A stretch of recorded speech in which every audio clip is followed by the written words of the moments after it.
Amakhosi Network. Today we're going to be chatting about what Utefo Mashamaite said about Kaizer Chiefs. And just know this, guys. Utefo Mashamaite is the last Kaizer Chiefs captain to lift a trophy for Kaizer Chiefs. He was one of those center backs that when he was on the field, it felt like we could score a goal because him and Mator was scoring goals left, right, and center from set pieces. And it felt like no one could score against us. We just felt that good. And then Chiefs didn't want to give Utefo Mashamaite a better deal, also Mandla Masango, and basically that's where we find ourselves today. But this is what Utefo Mashamaite said about Kaizer Chiefs. And is he attacking Abu Kaizer Motaung Jr. directly right by the corners? So yeah, today we're going to be chatting about that. But before we get into that, please like, comment, and subscribe. If you're not subscribed, I subscribe. Everything busy, keep your voice, yeah, pela no pela. Subscribe. But anyway, let's get to it, guys. Tefo Mashamaite, they asked him, what's happening with Kaizer Chiefs? How can Chiefs be a better team? He was speaking to Eat Diski Times with Abongkulule Gonkel, that's their magazine. He was speaking to them, and this is basically what he said.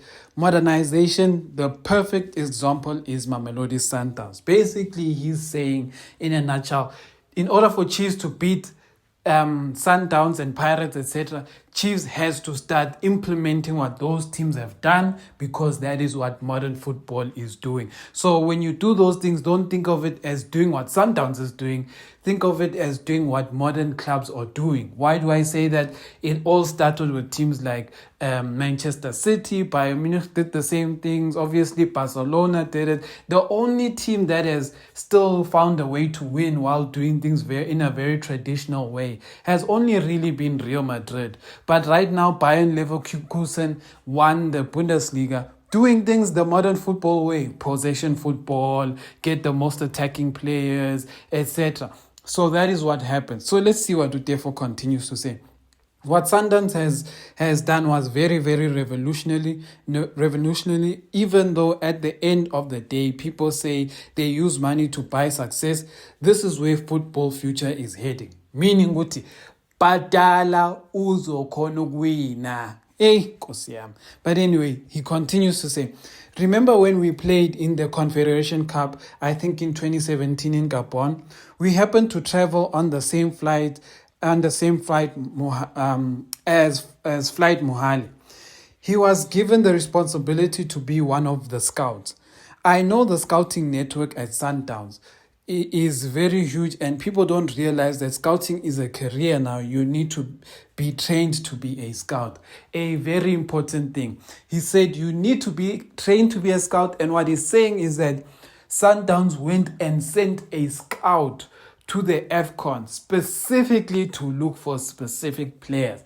And what Utefo Mashamaite is that in order for Chiefs to be successful and find the right kind of players, finally, you must have proper scouts, and not just the scouting system. You need to have people who understand what is a quality player, people who can see a player's progression for the next 20 years. That is what you need to see. You can't just go and say, yeah, Matt, oh, yeah, Sitebe, just because they did well at their former teams. It doesn't mean that they are good enough for Chiefs. I'll get to that. But anyway, he continues to say, and also when it comes to choosing a coach, the coach has to resonate with the culture and philosophy of where the club is trying to go. Sundowns has done that well. Every player that Sundowns scouts and eventually buys, they identify to say this is the player they want. I don't think Chiefs have really invested in that. Football right now is an institution. You cannot choose a coach, buy players willy-nilly like, oh, this player is for Chippa United, he scored 20 goals this season, and you buy him. Does he fit in the culture and the philosophy of Chiefs? If he doesn't, then don't buy him. So Chiefs hasn't really invested in that. That is what Utefo Mashamaite is saying. Now, from me, what I'm going to say is break down what that means. Let's highlight a player like Ranga Chivaviro. Chiefs went and signed Ranga Chivaviro, right? Sharp. Chiefs went and signed Ranga Chivavero for a coach who is who? Molefe Ntseki, right? And a coach like Molefe Ntseki, we don't even know his playing style to begin with. But anyway, they signed Ranga Chivavero. Now ask yourself, why did Kaizer Chiefs sign Ranga Chivavero? Let me give you an idea. Ranga Chivavero last season took Marumo Gallants to the Confederation Cup semi-finals, and they got kicked out by, I think, Young Africans. And Ranga Chivavero scored a very nice goal, actually, against Kaizer Chiefs. Then what happened is that Kaizer Chiefs decided that Ranga Chivavero has scored 17 goals in all seasons. We don't have a striker. Let us go sign Ranga Chivavero. So, is Ranga Chivavero a bad striker to sign? The answer is no, he's not a bad striker to sign. But here's the big thing. Is he the right striker for you? Now, that is the question we as Kaizer Chiefs fans and players and the club has to answer. In how we want to play football, is he the right striker for you? And the question has always been no. Why do I say the answer to that question has always been no? Chiefs has been trying to play Ranga Chivavero as a false nine, a striker that doesn't just sit in the box, a striker that joins play, helps play with the midfielders, etc. What has been the problem? That is not Ranga's game. Ranga has to live in the box, and he needs the most creative people around him for him to score goals. Ranga is not a player who must be a false nine, who's going to be creative. No, he just wants you to find him and he will shoot. Find him in the box and he will make things happen. That is Ranga's game. But does how Chiefs play right now speak to a striker like that? No, Chiefs does not speak to a striker like that. Because we don't have the coaches who play that type of football. Why do I say this? A coach who played that type of football was Ernest Middendorp. Ernest Middendorp playing with Ranga Chivavero probably would have done well because he's going to play helicopter football, and then chances are Ranga Chivavero will just get a lot of chances because there will be a lot of balls in the box because of helicopter football. And that is how he got the best out of a player like Nukovic.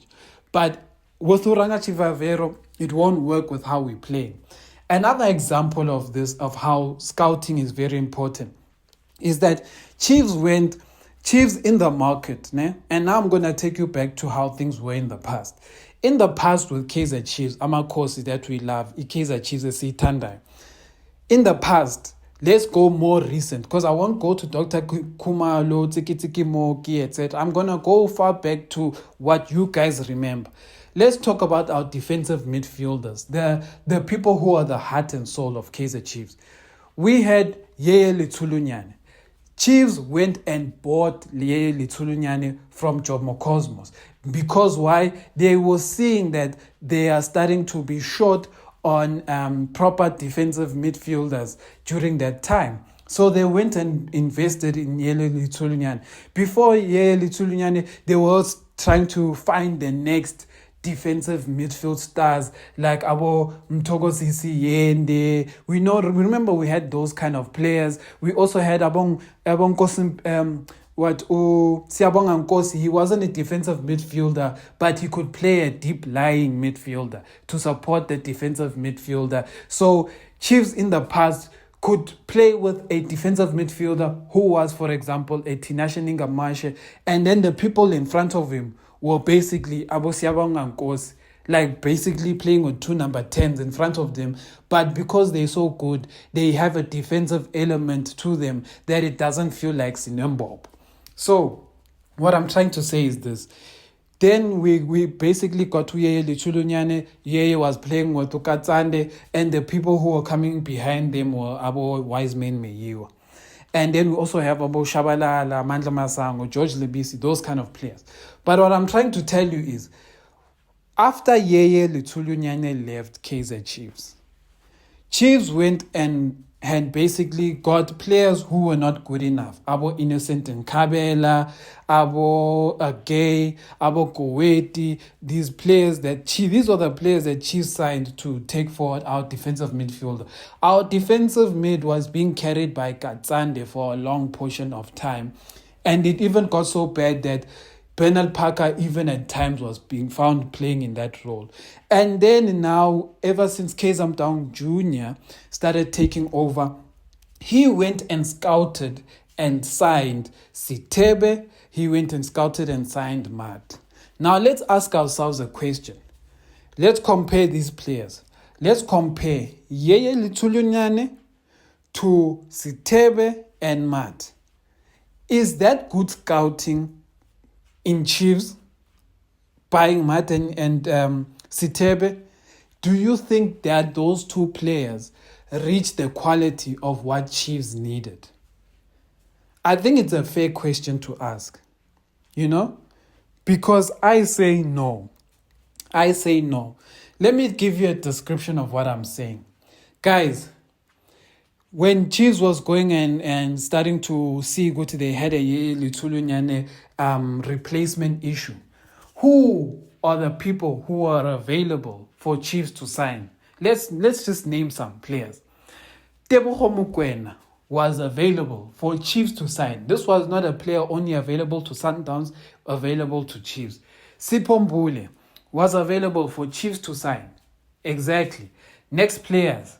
These ones were at Marumo Gallants. Ndlondlo was available for Kaizer Chiefs to sign. Ndlondlo was available. Miguel Tim was available for Chiefs to sign. Sharp. A lot of you are going to be like, what are you trying to get? I'm trying to say that Chiefs went and bought players who are at a lower quality, and they try to make them act as if they are better quality. And that is the problem. Matt and Sitebe were never as good as the players I've just named. They were never as good as them. Ndlondlo, as good as he is, can you see right now at Pirates, he looks like the weakest link, just because Pirates went from Ndlondlo and they went and signed better midfielders than Ndlondlo. Meaning the Pirates continues to get better. Sundowns went from Tebogo Mokoena. Tebogo Mokoena will possibly leave Sundowns this coming season, and Sundowns will go and buy the next player. That's why they have Obas there. They are grooming him. That's why they have Bongani Zungu. He's going to take over. That's why they have Allende, Escobar, even though Escobar whatever plays on like the Serino position, because he's the Serino replacement. What I'm saying is that teams have succession plans. Teams bring players who fit their quality and fit their culture. But Chiefs has, ever since that season where Stuart Baxter left Chiefs and we won our last title, Chiefs has failed to maintain its culture. I don't know why everything just broke there. A lot of us are assuming that Chiefs has a financial issue, but we don't have anything to prove it. But to go back to Tefo Mashamaite's point, Chiefs lost its way when it lost its culture, when it lost its philosophy, and it lost its desire to be the greatest. That is where Chiefs lost it. Because Chiefs allowed a Sundowns to take over the league. When Sundowns went and started buying the best players, Chiefs was meant to be there to compete with them. Why do I say that? The players did want to join Kaizer Chiefs as well, but they can't do anything if Kaizer Chiefs is not willing to put up a fight for them. Because if Sundowns is offering 15 million for a player and Chiefs goes to that team and says, we're going to give you 12, I am sure that team is going to ask the player, hey, Baba, 15 is more than 12. Then the player's like, but I really want to play for Chiefs. Then the team will be like, you know what? 12 is fine. Take him, Chiefs. But if you go to a place of meeting and Sundown says 15 and you are saying 4 million, you are wasting people's time. Why would you go to SuperSport with a 4 million when Sundowns is putting up 20 million? Why would you go to SuperSport with an 8 million for Tebogo Mokoena when Sundowns is putting their 20 plus million? It doesn't make sense. And no human being, no person in their right mind will leave 20 million on the table and go and take a player for 8 million. No person in their right mind. The deal has to make sense. And Chiefs has been failing in these deals. Amakhosi.